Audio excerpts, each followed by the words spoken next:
This is the Seller Process Podcast, where we talk about the best systems, processes, and SOPs for your Amazon business so that you can regain control of your time, build up your team, and scale your e-com empire.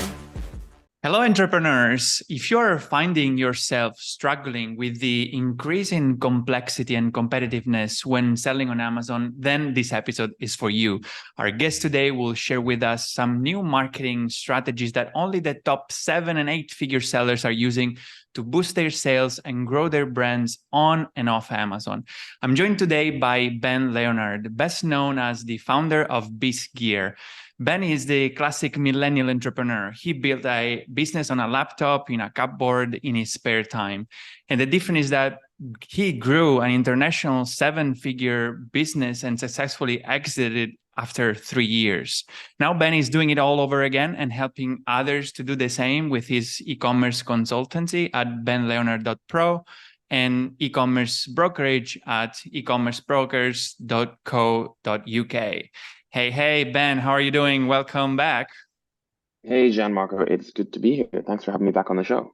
Awesome. So just as a reminder, you can find another episode of Ben a few months back, actually maybe several months back, that was about the social, it's called the social media funnel to get raving followers. So go check out that if you're interested. But today we're going to talk with something else with Leonard, because he just came back from Seller Sessions, a conference in London, where he shared about vegetables and burgers. So I'm curious to ask you, like, what do vegetables and burgers have to do with Amazon? Because that's an interesting metaphor that you're using.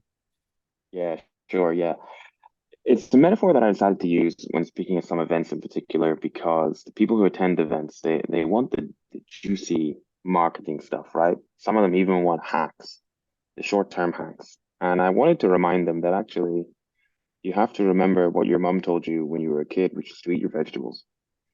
And so it's my way of illustrating the fact that the business has to be based on solid foundations. That's your vegetables.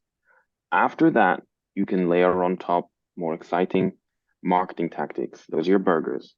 But even those burgers need to be based on timeless marketing principles. They can't be something that's going to go out of date in 5 minutes, right?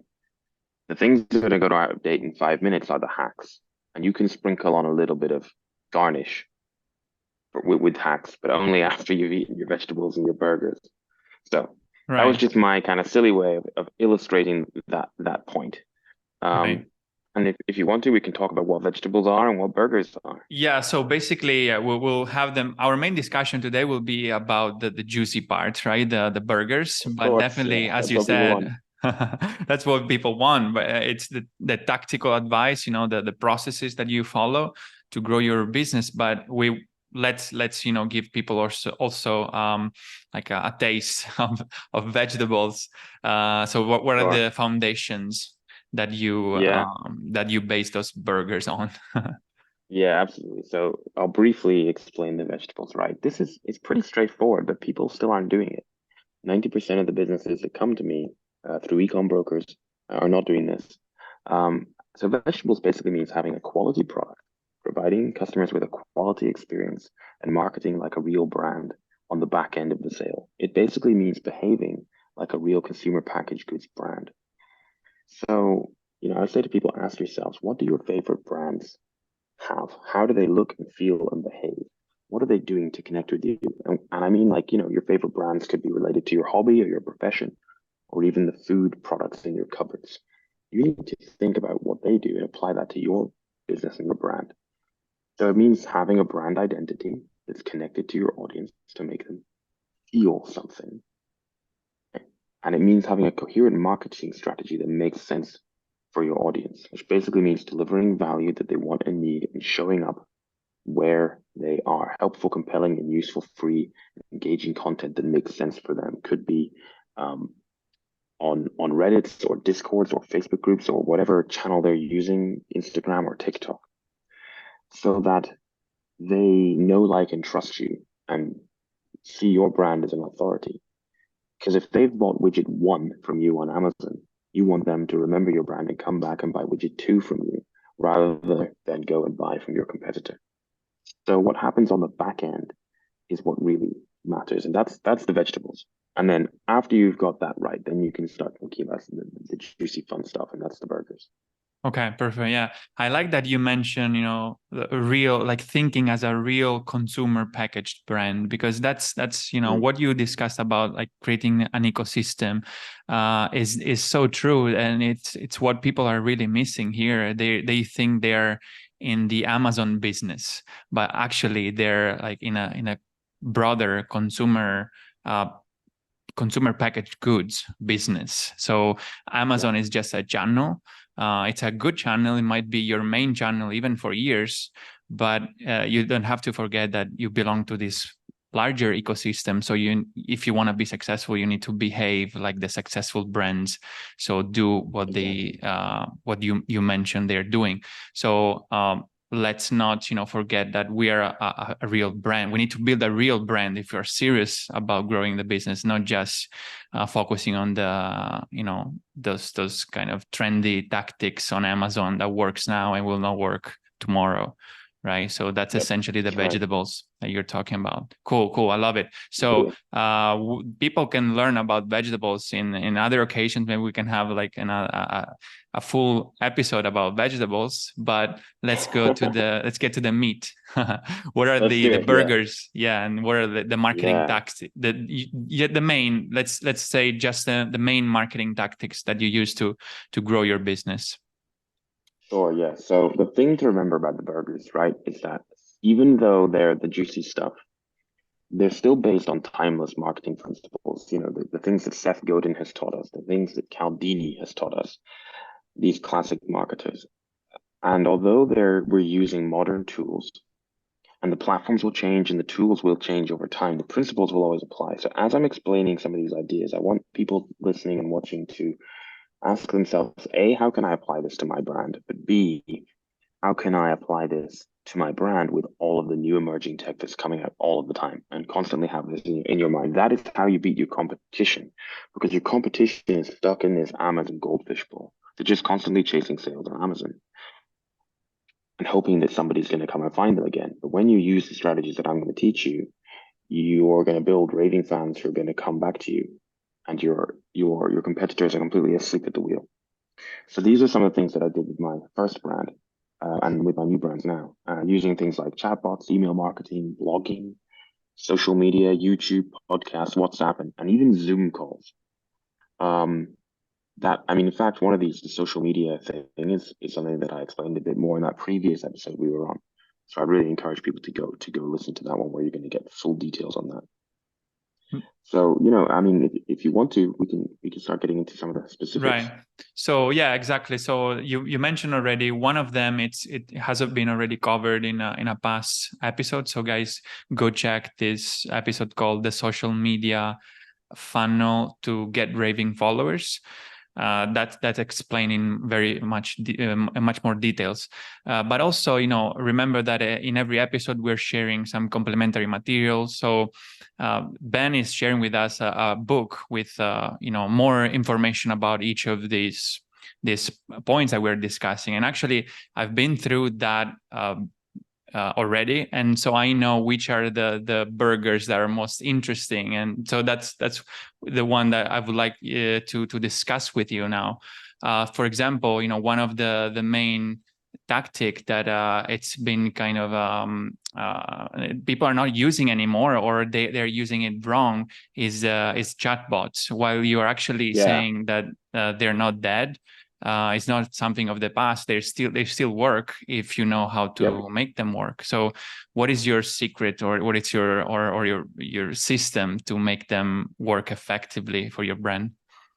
Yeah, absolutely. So the reason people aren't using chatbots anymore is because, they were all the rage in like 2018, 2019. But one of the things that they were all the rage for was for things like rebates. And people wrongly assumed that there was nothing else you could use them for. But actually, they're a great tool for building relationships with your customers.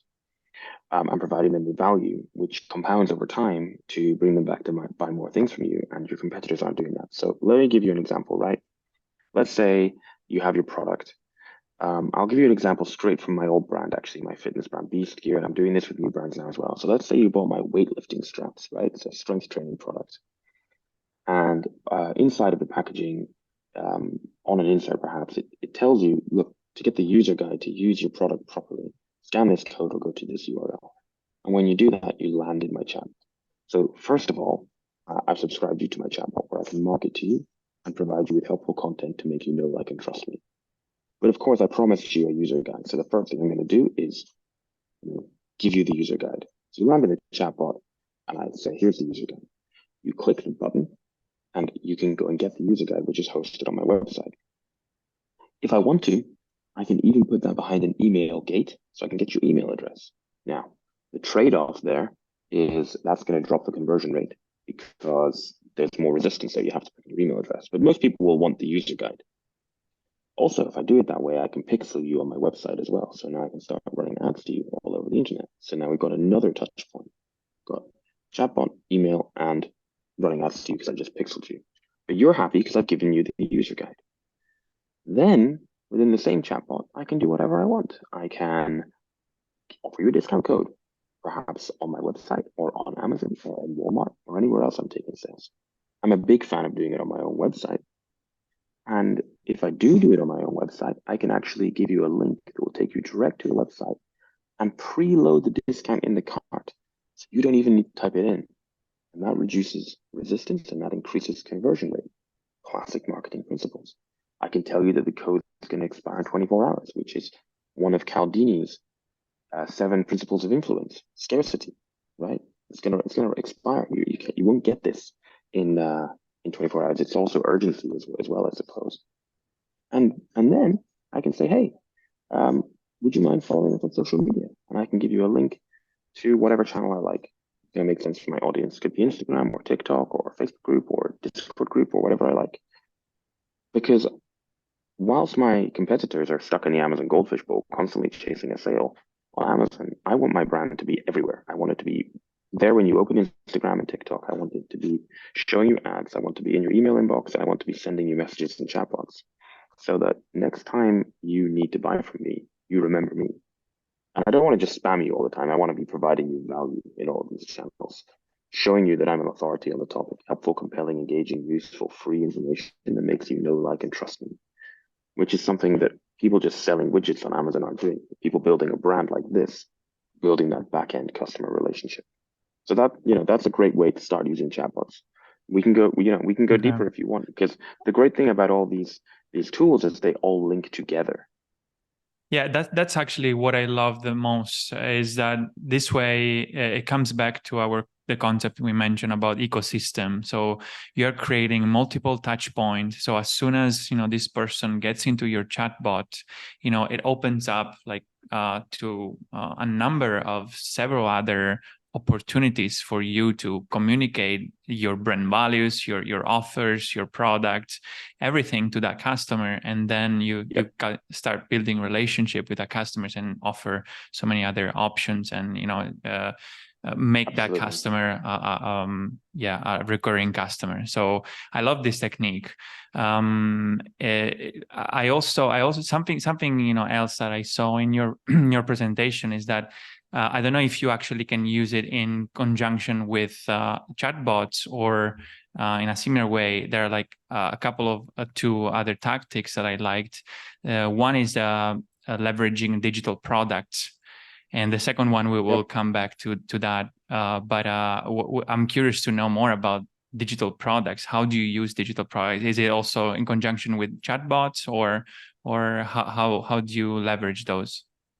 Yeah, absolutely. So digital products is actually a strategy that it links quite nicely with the social media and Instagram strategy that I like to implement, and it works like this. What you should be doing is you should be building relationships one-to-one with your customers, literally in the DMs, whether that's Instagram or TikTok or in a Discord group, it doesn't matter.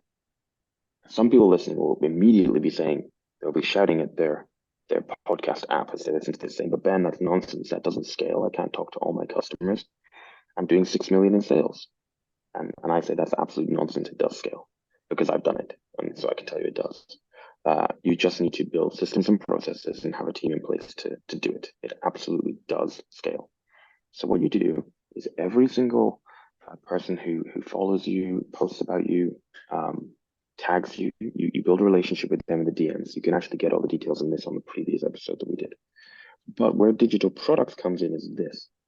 Suppose you're having a conversation with your customer in the DMs. They are somebody who's bought you have a knitting brand and they bought your knitting needles. You could absolutely blow them away by saying, hey, look, I love what you're doing and I love the knitting that you've been doing with our product. How about I give you a free digital knitting pattern? It's usually $20, but you can have it for free. They're going to say, oh, wow, yeah, thanks so much. You say, great, just click this link. You give them a link, right? It's just like yourwebsite.com/knitting pattern, right? They click that link, and when they click on it, by magic, they land in the checkout on your website where they can see the digital product. The discount has already been applied. They can see that it's zero, so they're immediately feeling really grateful. And all they have to do to get it is put in their email address. And then they put in their email address. They don't have to put in their credit card because it's free. They're going to be blown away. And now they love you. So now what they're going to do is whatever you want. You ask them to go leave your review back on Amazon, they'll do that. You've got their email address, so you can now market to them and give them lots of content that makes them know, like, and trust you. But guess what else? Because they feel so grateful to you, if you were to run an upsell app on your website, on the back end of that checkout, they would probably buy from you there and then. So let's say you discounted the digital product from $20 to zero. You could then, after they've put in their email address and received their digital product for free, immediately in the thank you page of that checkout, offer them a product for, say, $5 or $10 that they pay for. Could be a physical product, could be a digital product, doesn't matter. They feel so grateful that they just got this $20 product for free. Chances are they're going to be quite happy to give you $5 or $10 for something else. And that way, not only have you got their email address, you've also made some extra money. Wow. Yeah, that's very cool, actually.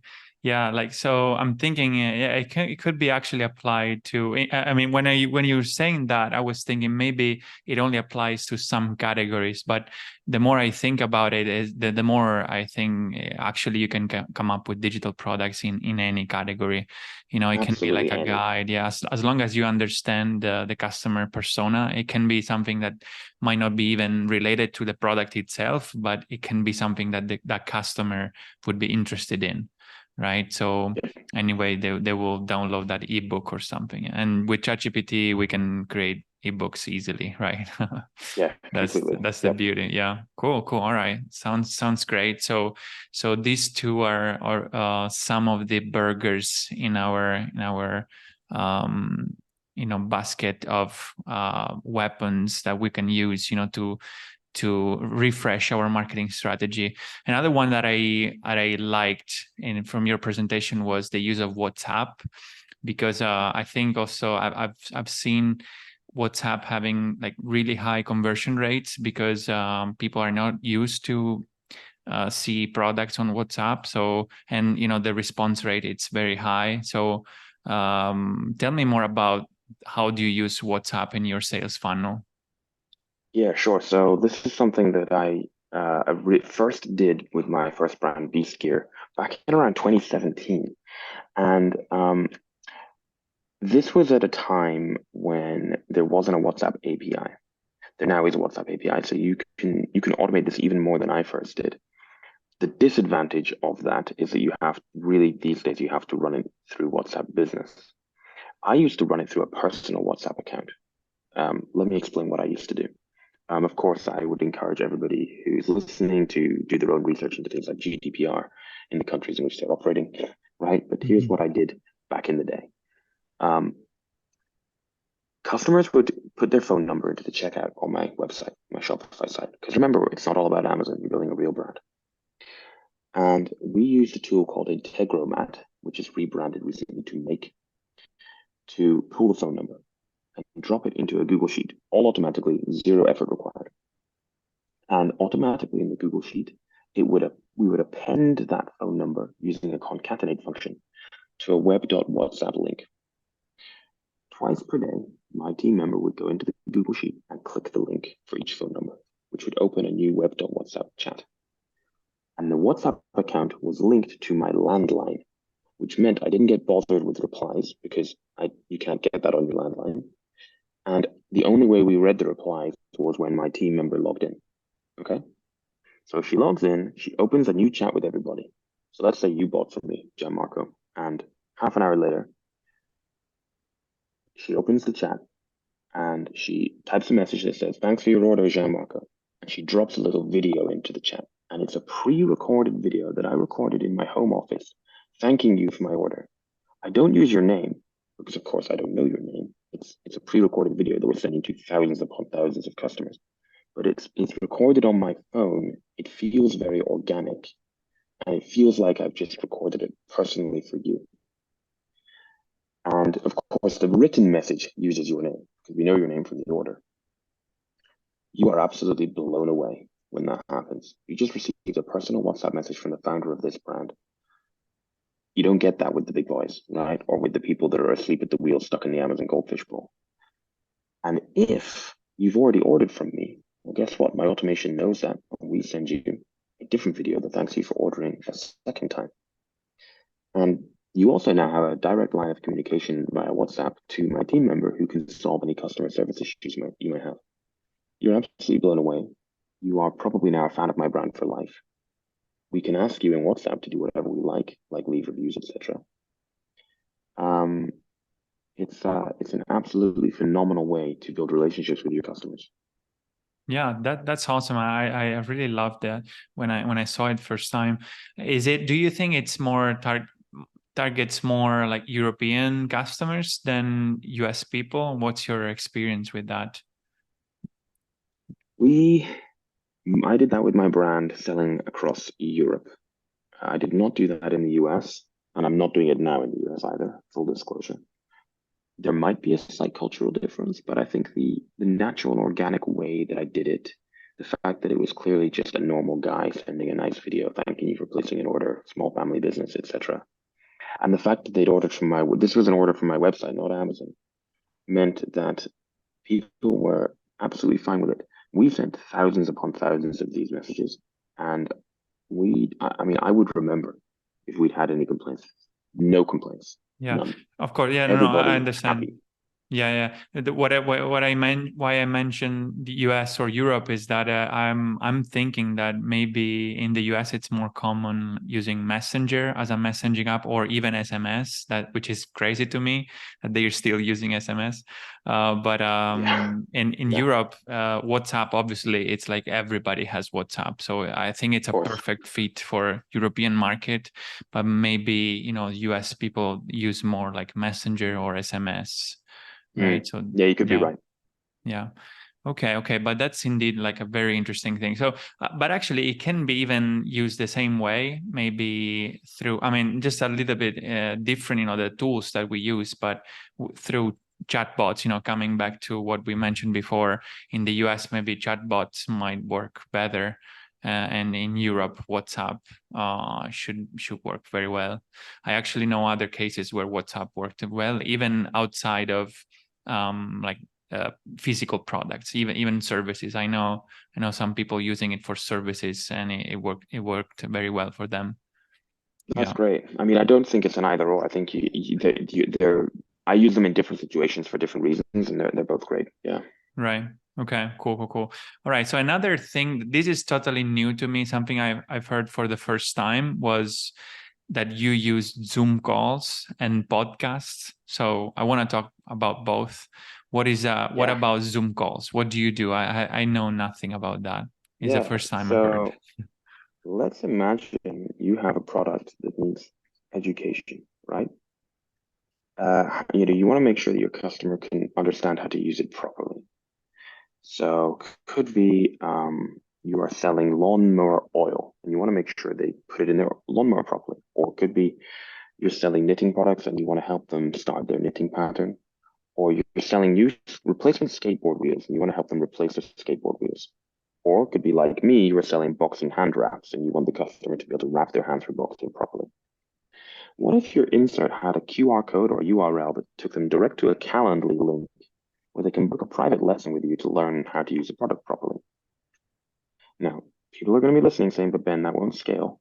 I'll deal with that in a moment because it will scale. But before we get to that, imagine now you have a customer on a Zoom call. You can get their email address from them live on the call. You can get them to leave a review live on the call. You can ask them to post to social media live on the call. You can give them a discount for your website or Amazon live on the call. And you're going to have a great relationship building session with them live on the call. And you're going to have a fan for life for all future product launches who you can just send an email to offer them a deal on your new product, right? Now, first, how does this scale? First of all, you can do this, especially when you're starting out. Because when you're starting out, you don't need it to work at scale because you're not at scale yet. This will really help you build your base set of fans, right? So that you're not stuck in the Amazon goldfish bowl. As you get bigger, you could only offer a few Calendly slots per week. So people will just have to wait until you're free. You could only put the insert in a percentage of packaging. You could drive everybody to a group training webinar once per week instead of a Calendly. Yeah, that's something to think about. Okay. Yeah. And then you asked about podcasts. Well, podcasts are great. Lots of brands have podcasts. You know, plenty of them. There's a popular brand over here of food products and recipe books called Deliciously Ella by a lady called Ella. And she has a Deliciously Ella podcast where she provides her audience with value and occasionally mentions her brand, and the podcast is sponsored by her brand. So people remember her brand and they know that her brand is an authority on this topic, so they trust it. So you could just go out and have your brand sponsor a podcast, that's fine, but you could grow your own podcast. Now, growing a podcast is hard, right? But you can hack this.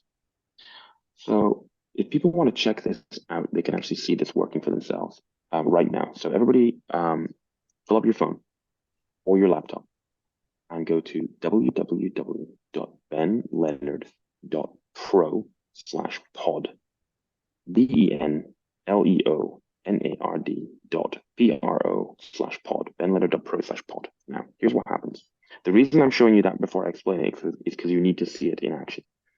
If you're on an Apple device, so Apple, a MacBook, if you're on an iPhone or an iPad, it should open Apple Podcasts and immediately ask you to subscribe to the podcast.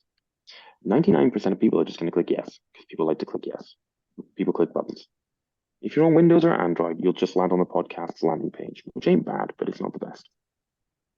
But this is the first thing we can do. We can just drive people to that from our packaging, our inserts, our email marketing, our chatbots, in the DMs, our social media bios, right? And then give our audience great content. That's step one. Pretty good. Then they're going to be in we're going to be in their podcast feed and in their ears, and they're going to remember our brand. And our competitors aren't doing that because they're stuck in the Amazon goldfish bowl. But we can hack the system. That link made Apple devices immediately land in Apple Podcasts and open a subscribe link. So what if we ran ads direct to that link? So let's say I have a knitting brand and a knitting podcast, and I target a lookalike audience from my existing customers, or I even just target people who like knitting, and I only target Apple devices. And I say, America's #1 knitting podcast. They click the link. They're immediately on the Apple Podcast subscribe button. They click yes. I'm going to immediately start ranking in Apple Podcasts. Two things are happening now. One, I'm bringing in the new subscribers that have seen my ad. Now they're going to know, like, and trust me and buy from my knitting brand. And two, I'm ranking my podcast in Apple Podcasts. So I'm going to bring even more leads who are just like browsing Apple Podcasts and looking for knitting podcasts. And my competitors aren't doing that because they're stuck in the Amazon goldfish bowl. Nice. Yeah. And I give you full instructions. I give full instructions on how to make that work at benleonard.pro/tips. Okay, cool. We'll actually have that link, in the added in the show notes. Yeah. Okay, cool. Yeah, I think we covered 5 of these burgers, or the top marketing tactics. People will find more in the show notes. Guys, remember that you will find this download link in the show notes or in the description of the YouTube channel, the YouTube video, where you can download this book with more information about all these burgers and vegetables and marketing tactics that we just mentioned right now. So Ben, I have the last question for you, which is kind of like our signature question we ask to most guests. What is your best advice to achieve more with less when it comes to digital marketing? Sure. So from what I've seen, it's to do with being smart with resource allocation, right? You need to accept that not all channels and techniques are going to have the same outcomes, and not all channels and techniques are going to be right for your brand, and that's okay. Especially when you're starting up, right? You got to work on or figure out what is effective for you and your brand in specific situations. So, for instance, with B-Skier, and still this is the approach I like, it was always about a test and learn approach to figure out what channels performed best with us. And we'd start with modest spend and modest investment in different platforms, whether that's actually just paying for a subscription or running ads or whatever it is. Figure out what's giving us the best bang for our buck, and then work on those. And this helped us to optimize for what works. So for instance, we figured out that building relationships with customers in front of those customers on the channels where they are was really a valuable thing to do. Right? Whereas, just blanket running out Facebook ads to people wasn't really working, right? And I'm a huge fan, to get more for less, well, to get something completely for free is organic marketing. We would constantly showcase our customers and rebrand their content as user-generated content, which builds social proof. And that's why micro-influencers work better than big celebrities, because people connect with people and they want to buy from brands that are represented from people like them. So that's that's not just doing more for less, that's doing more for literally nothing. So that's, those are 2 things that I would do. Love it. Okay, cool. So, obviously these are like very complex topics, so people can learn more about you from the book that they can download in the show notes, or like how can they reach out to you if they would like, to get help from you? Where can they find you? Sure. So I'm at benleonard.pro. You can email me, ben@benleonard.pro. If you want to get the tips we spoke about, it's benleonard.pro/tips. And I'm writing a book that I think will help pretty much everyone listening to this podcast, and it's coming out in October. And you can join the waiting list at benleonard.pro/book. Awesome.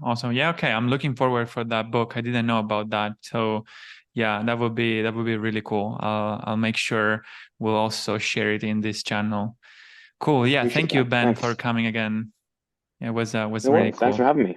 Yeah. Thank you. So guys, remember, the key to success is to emulate the best. So take action on the tips that Ben just shared with us. Go download the book that you will find in the show notes or in the description of the YouTube video, and take action and implement those tips into your business.